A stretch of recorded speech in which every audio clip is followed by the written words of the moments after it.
Fatima, in 1917, was a humble agricultural village nestled among the hills and olive trees of central Portugal. Life was simple, and faith was woven into the very soil the villagers walked on. It was during this unassuming backdrop that three young shepherd children, Lucia dos Santos, and her cousins Francisco and Jacinta Marto, began reporting something incredible. According to them, on May 13, 1917, while tending their sheep in a field called Cova de Iria, they encountered a lady dressed in white, shining brighter than the sun. She spoke not with grandeur, but with a quiet, powerful urgency. She asked the children to pray, to offer sacrifice for sinners, and to seek peace in a world that was tearing itself apart.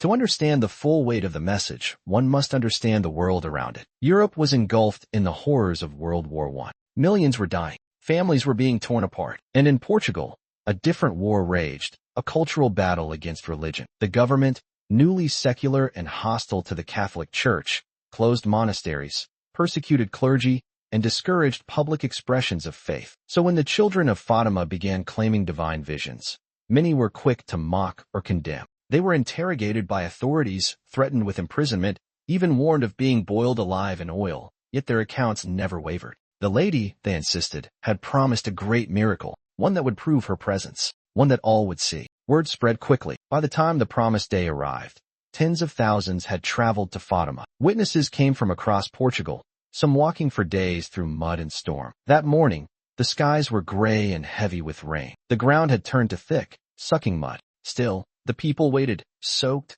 silent, expectant. At noon, according to the children, the lady appeared one final time. She revealed her identity as the Lady of the Rosary and gave her final message of peace, repentance, and prayer. Then the rain stopped, the clouds parted, and what happened next stunned the world. Multiple eyewitnesses, including journalists and secular government officials, described the sun as dancing in the sky. It spun like a wheel of fire. It radiated brilliant, shifting colors, yellow, blue, violet. Then it seemed to plummet toward the earth, as if it would crash into the crowd. Panic broke out. People screamed, wept, confessed aloud, thinking the end of the world had come. And just as suddenly, it stopped. The sun returned to its normal position. The ground, previously soaked with rain, was mysteriously dry. The people's clothes, soaked moments before, were clean and untouched. To this day, no scientific explanation fully accounts for the phenomenon. Some have claimed mass hallucination, though hallucinations don't dry clothes or are seen by 70,000 people at once.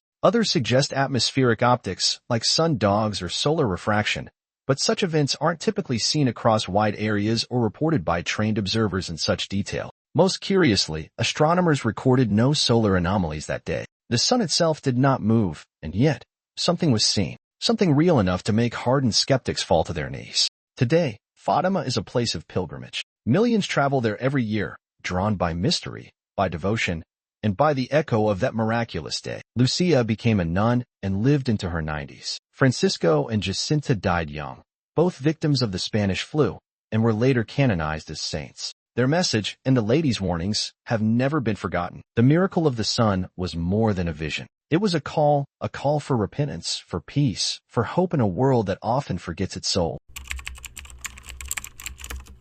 Among the three young shepherds of Fatima, the youngest, Lucia dos Santos, would become the primary voice of the visions. It was she who described the radiant woman in white, and it was she who shared the divine messages with the world. But Lucia also carried a promise. On the lady's final appearance, she said, a miracle would occur, one so profound, so undeniable, that it would convince even the most hardened skeptics of the truth. That promise spread far beyond the sleepy village of Fatima. Whispers of divine encounters stirred curiosity, hope, and even fear. What began as local devotion grew into a phenomenon that reached across Portugal and into other nations. Despite pressure from secular authorities and the outright dismissal by intellectuals, the momentum of faith surged forward, culminating in one of the most astonishing moments in modern religious history.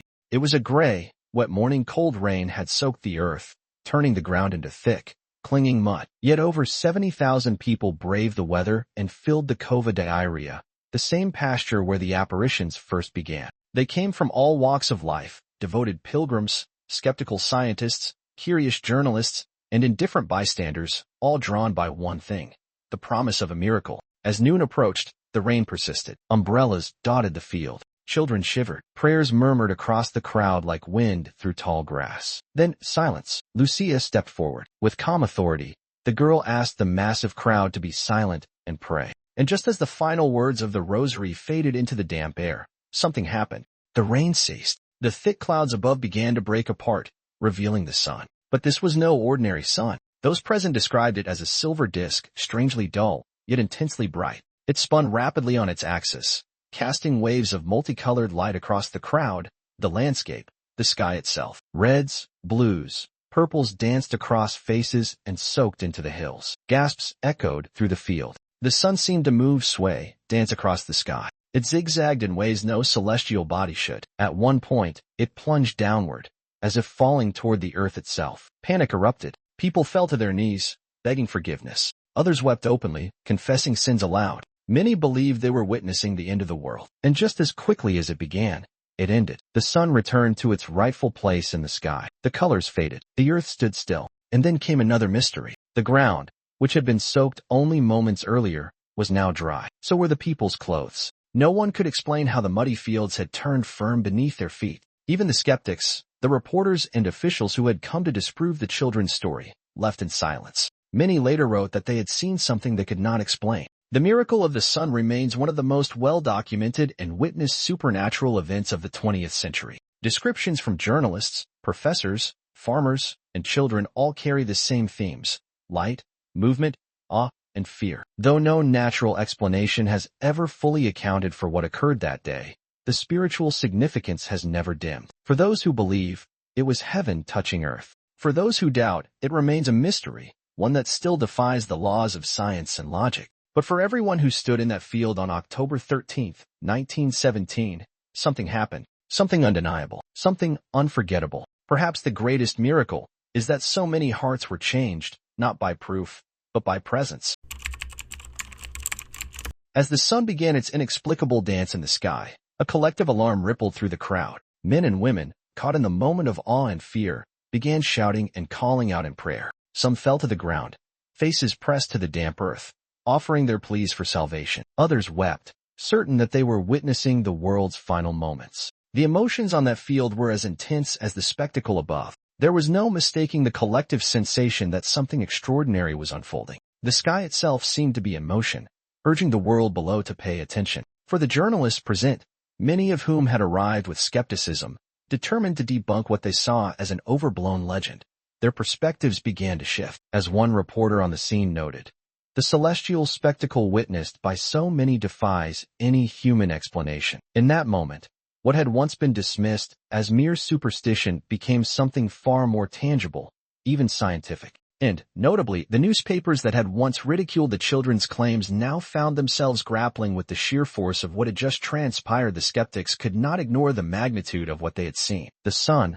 a celestial body, no longer behaved as they had ever known it to. The accounts of those who were present at Fatima on that unforgettable day paint a vivid picture of the extraordinary event. The testimonies that emerged were filled with a mixture of wonder, fear, and bewilderment. Maria Carrera, a devotee present at the scene, recalled, "I saw the sun spin with a speed I never thought possible. The colors were incredible, as if the entire sky had been painted by divine hands." Her description was echoed by countless others, all struggling to find the right words for something so indescribable. One journalist, Avelino de Almeida, arrived with skepticism. But as the sun seemed to defy every natural law, he too felt the shift in his own understanding. He later wrote, "The sun, in that unusual moment, seemed to dance and emit lights I had never imagined seeing. Even as a skeptic, I could not ignore the magnitude of what was before my eyes." Chaim Lorenzo, a child at the time, recalled the haunting mixture of emotions in the air. "People around me were shouting, some crying, and others praying fervently. I remember the fear and excitement hanging in the air. It was as if the world was suspended, waiting for what would come next." The fear of the unknown gripped the hearts of many. The colors, the movement of the sun, it felt as if time itself had slowed. The very fabric of reality seemed to bend. And in that frozen moment, everyone waited for the world to reveal its next secret. In the years following the event, scientists and skeptics alike scrambled to find a natural explanation for what had occurred. One of the most discussed hypotheses suggested that the mass experience could have been the result of a collective optical illusion, a phenomenon known as pareidolia. where the human brain imposes familiar patterns onto random visual stimuli. According to this theory, the brain may have interpreted the spinning sun and multicolored lights as familiar shapes or patterns, even though they were not there. This, however, fails to explain the consistency of the phenomenon described by so many independent witnesses, including skeptics and scientists who were trained to observe with precision. Another proposed explanation involved rare meteorological phenomena, such as halos, sundogs,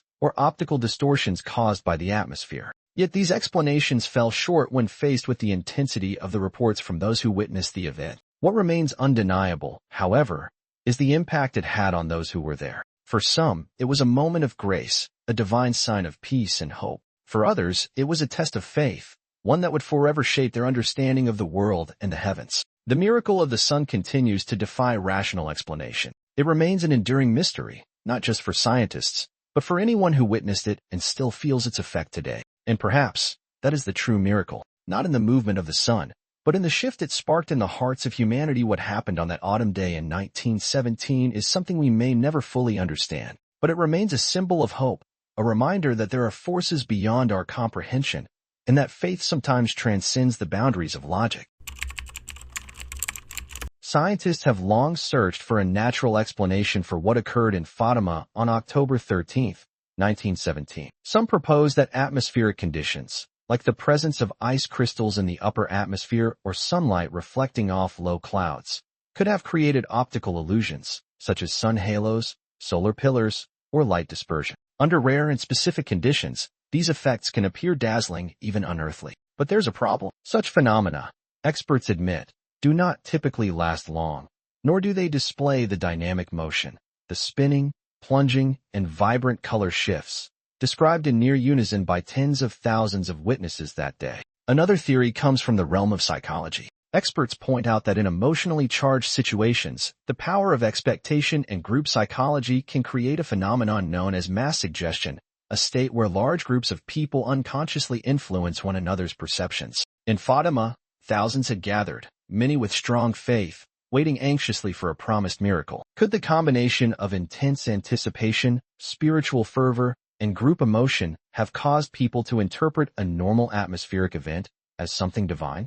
Some psychologists believe it's possible that in such a moment, the line between perception and reality can blur. And yet, these explanations do not fully satisfy. They cannot explain why so many different people, including atheists, scientists, and journalists who came with no expectation of belief, described nearly identical experiences. They saw the same spinning sun, the same waves of color, the same sense of time standing still, and none of them expected to.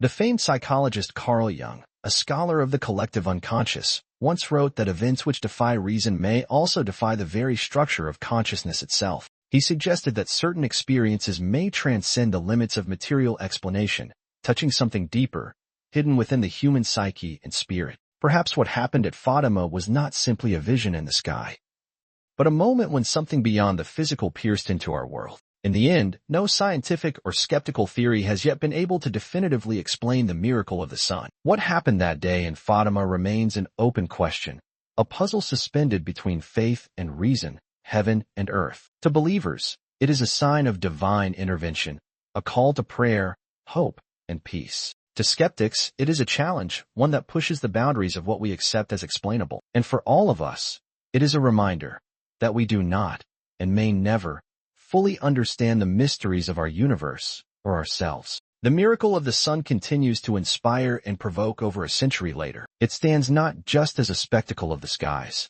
but as an enduring symbol of faith, wonder, and the limitless unknown.